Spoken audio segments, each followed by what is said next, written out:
get down with some vegetables.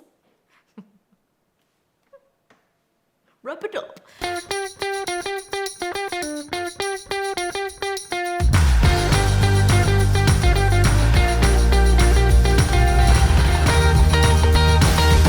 everyone, and welcome back to Cooking with Dad. I'm Chef M, and this is Dad. Say hi, Dad. So normally my motivation for putting up with the hi dad shtick is some sort of steak or big piece of meat on the other end. I'm not sure how it's going to go today. We're doing vegan. He'll be fine. Hi, Dad. Okay, today we have a very special request. It's actually a challenge from Lily. And Lily, bring it on. Today, we're making a vegan dish. Okay. So a lot of people don't know, but I actually teach cooking lessons. I'm a private chef. I do catering, jack of all trades. And the most popular cooking lesson request I get is how to make vegan dishes. Okay, very popular these days. Oh, Vegan. yes. Okay. So, we're going to get started first by turning on our little stove here. Oh. And we're going to start, you are going to stem all of the mushrooms and cut them into quarters. Okay, so I'm taking the stem out. Yep. And we're not using the stem. Not using okay. it. Because one episode when we did the beef Wellington, we used the stem.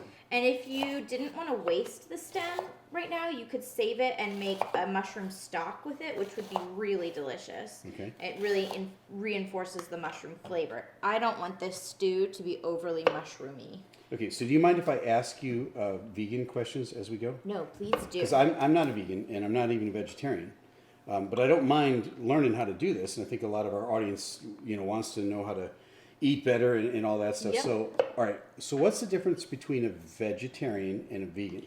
The main difference is that vegetarians will eat some animal byproduct like eggs and honey and cream, and vegans don't use any animal byproduct. So no cream in their coffee, no honey, nothing like that. Nothing that was made by an animal. I see. Okay. So let me ask you a couple of examples. Like rice, for instance, would be good for vegan. Rice would be vegan, yep, but Okay. Noodles would not. Noodles would not, because noodles have eggs in them. it. Okay. Yep. All right. Okay. That's fair enough. So what I am doing right now is I am just chopping up our aromatics. We are going to use Mad Hatter peppers and onions. Now Mad Hatters start out sweet, and then the longer you let them sit, the spicier they get. So this one is going to be medium because it's got just that little bit of orange skin to it.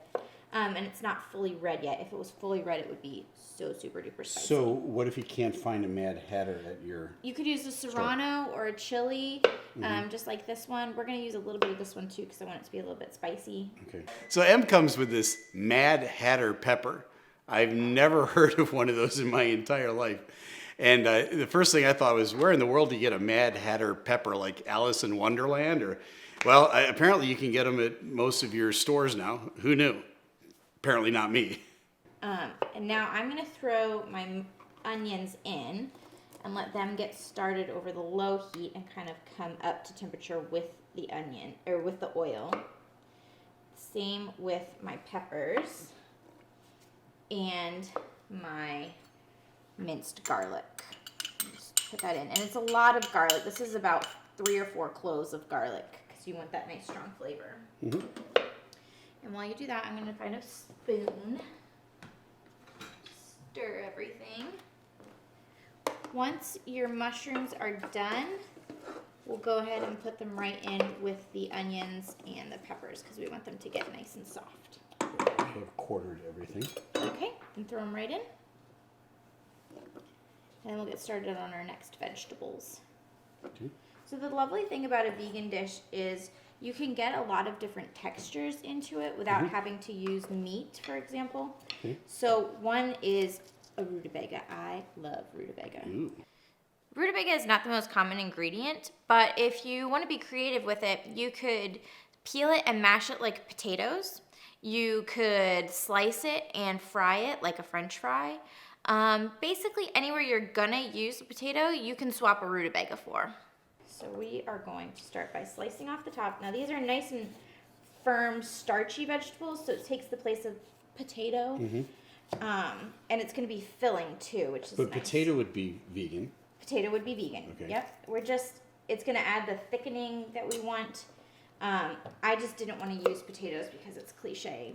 You can use a rutabaga, so you should. So, all right, let's say you're not a vegan, and you're watching this episode. You go, well, okay, that's great. This could be a side dish. It could, yep. You could also add chicken to it and make it your main dish if you don't want to do it vegan.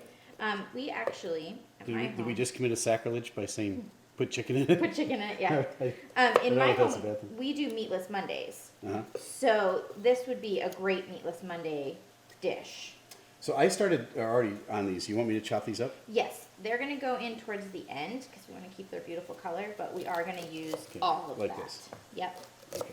And those are scallions, and that's just going to add more oniony flavor. Okay, so you don't need a ton of this rutabaga because it's very filling. I'm going to chop about a quarter of it off. And then just finish peeling that. So since my lineage now is Italian, Mm-hmm. we learned that in a few episodes ago. Does that mean that I'm the Italian scallion? That's a good one. Oh, no. Okay, No. moving along. That was a good one, though. I didn't see that coming. Of course you didn't. Dad jokes they just come in with no warning. You have to feel it in the moment. You have to feel it. You just feel a dad joke. Okay. We're gonna want these in cubes. Mm-hmm. Because these are gonna be kind of that bite that we want. Mm-hmm. But again, not a lot because they are very starchy, so you don't want it to overpower the dish. Okay. Can you stir those for me? I can. I'm I going have to a need a. spoon right here. Oh, you do. Oh, very good. Paul. Wow, you do. I'm on the job. I'm on the job. Another famous movie quote. Little Princess Bride reference Yeah. for your Tuesday morning. So I'm just chopping these in bite-sized pieces. They'll cook down a little bit, but they'll keep most of their shape. Get out of here. Mom and I are going to write a book someday called Everything I Needed to Know in Life I Learned from the Princess Bride. There'll be a whole section on marriage. Marriage. You keep using that word. I don't think it means what you think it means. Having children, they take a year of your Inconceivable, life. right? Yeah. That just drained a year of your life. Good luck storming the castle, that kind of thing. Okay. Yeah. Oh, those smell so good. So the onions are starting to soften, which means it's time to throw this in. Mm-hmm. And let these start to soften as well. And do you want to drizzle in about a tablespoon more olive oil? Yeah, I'm the olive oil assistant. So because it's vegan, we can't use butter for this. If you're doing it vegetarian, you can. But the olive oil actually adds a nice olivey flavor to it, so I would prefer it for this dish. Because butter comes from cows. Butter comes from cows, yep. Now we're going to use about a thumb size of chili, my thumb size, which is tiny. And then we're just going to, So petite. so petite, we're just going to slice it really thin. So you don't want a big bite of chili, that would kill your mouth. Remember Pinky Kinetics? Remember you and the kids who used to do exercise and you just wanted to do pinky exercises? Just exercising our You've been pinkies. always kind of an indoor girl. I have. So we're going to leave the skin and the seeds Yes. in this. Yes. Because that's where the spice comes from, and I do want a little kick. Sure, lady. Whatever you say. Sure, lady. Yeah. Finally, I'm going to add the tomatoes that I picked from your garden. You did. Yeah, because they were ready to go. Yum.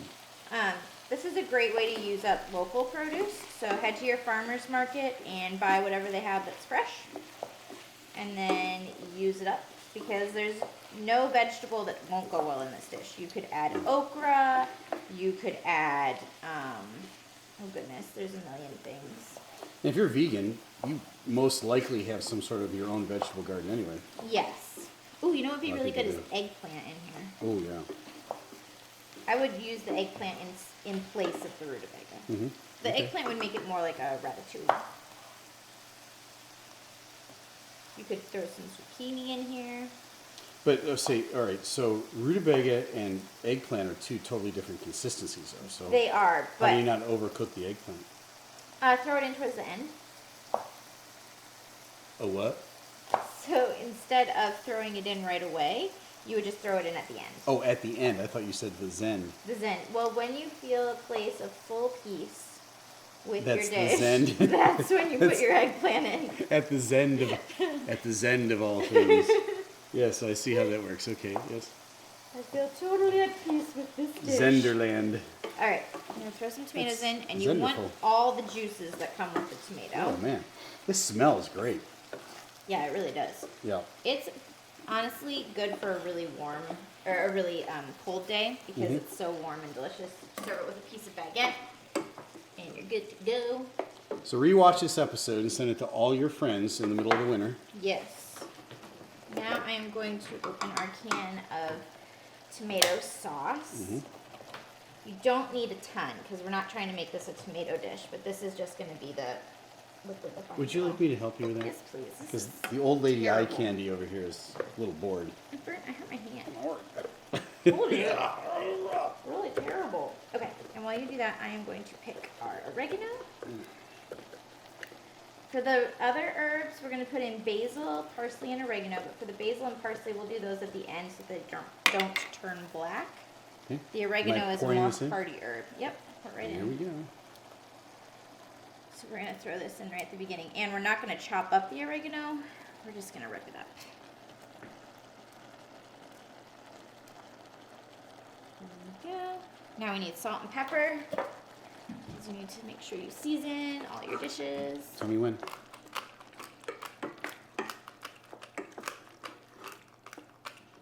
Keep going. Nice. You don't need a ton of pepper because we already have the Mad Hatters and the chili in here. And then a lot of salt. Like so much salt.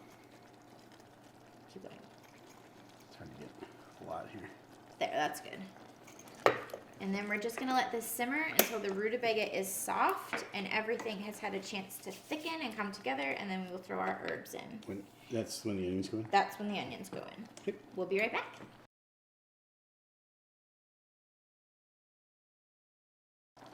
All right, the last step is we are gonna chop up some herbs and throw them in. So you get to do the basil, pick it all off of the stems. Oh, okay. And I'll do the parsley, and we'll throw the scallions in at the end as well. Save a little bit of your basil because we'll use it to garnish, to make it pretty.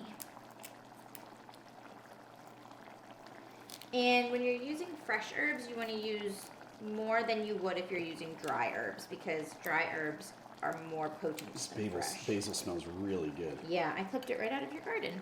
Yeah.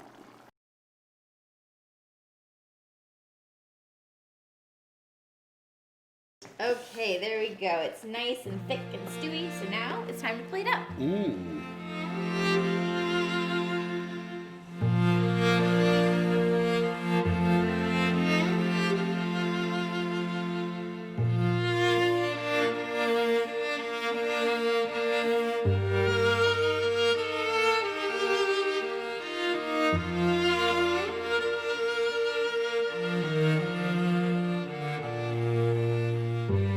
All right, time to eat. All right, fork assistant, your fork. Thank you, sir. I'm gonna go for some of this. You should get some mushroom. That's gonna be delicious. Yeah, I chopped the mushroom. You did such an excellent job too. Good. That is really tasty. And the rutabaga still has a little bite to it, It does. so it's not like mushy, which would be gross. I really like that. I'm actually gonna have another If you bite. did potato instead of rutabaga, probably wouldn't have that crunch to it, but I like the crunch. I really like that. Yeah, if you did potato instead, you'd And it's have got to some leave it. spice to it. It's got a bite. That little bit of chili does it for you. Yep. All right, well, this has been fun. I love a challenge, so if you have one, send it to me. I'm pretty sure I can make it. Until next time, I'm Chef M, and this is Dad. Say goodbye, Dad. So, surprisingly good, the whole vegan thing. Again, not a big fan of vegan, but this one was good. The rutabaga, crisp, delicious. It would work really well as a main dish, or you could use it as a side if you want to add in meat later on. Goodbye, Dad. Now, myself, I'm not a vegan, but I do want to defend vegans right now because I think there's maybe 3 major misconceptions about vegans. One is that they're really hard to get along with, and they're always trying to get you to become a vegan. And although that might be true about some, it's probably not true about all. The second is that they have a secret third arm growing from their back. And the third one is that they're all from Mars.